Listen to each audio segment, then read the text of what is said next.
હા તો ચોખ્ખું કરવા માટે શું જોઈએ? ઝાડુ સાવણી જોઈએ ને.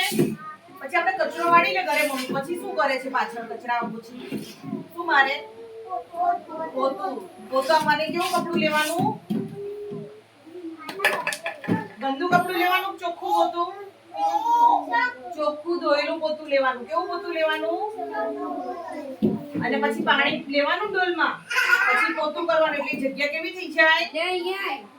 ચોખ્ખી થઈ જાય. તો જો ચોખ્ખી જગ્યા હોય તો ત્યાં માખી મચ્છર આવે? માખી મચ્છર ના આવે એટલે આપણે બીમાર પડીએ. એટલે આપણે કેવા ઘરમાં રહેવાનું? ચોખ્ખા ઘરમાં. ગંદા ઘરમાં રહેવાય? ગંદા ઘરમાં રહીએ તો શું થાય? માહી બીમાર પડાય ને. એટલે હંમેશા આપણે કેવા ચોખ્ખા ઘરમાં રહેવાનું. માખો કેમ ફરે તારા ઘરમાં? તારા ઘરમાં ગંદુ હશે એટલે માખો ફરે. તારા મમ્મી કહે છે કચરા બધું ચોખ્ખું કરે, ફિનાઇલ નાખી એટલે માખ નહીં ફરે. શું કહેવાનું ઘરે જઈને મમ્મીને? શું કહેવાનું બોલ જોઈ? હવે મેડમ શું બોલ્યા બોલ? શું કરવાનું ઘરે? હા પોતું કરવાનું.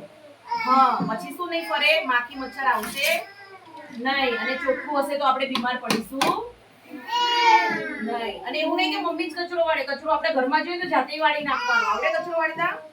કોને આવડે કચરો વાળતા? સરસ, તમને બધાયને આવડે છે. પોતું કરતા કોને આવડે? ઘરે જઈને કરશો મમ્મી મદદ? મમ્મી કે લાવો કચરો વાળી દો, પોતું કરી દો. મમ્મી ને કે તમે કચરો વાળી દો, પોતું કરી દો. મમ્મી મદદ કરવાની ને ઘરે? આજથી કોણ મદદ કરશે મમ્મી ઘરે જઈને? અરે બધાય કરશે. સાનવી તું નહીં કર મમ્મી મદદ? તો હાથ ઊંચો કર. અરે વાહ, ચાલ છું.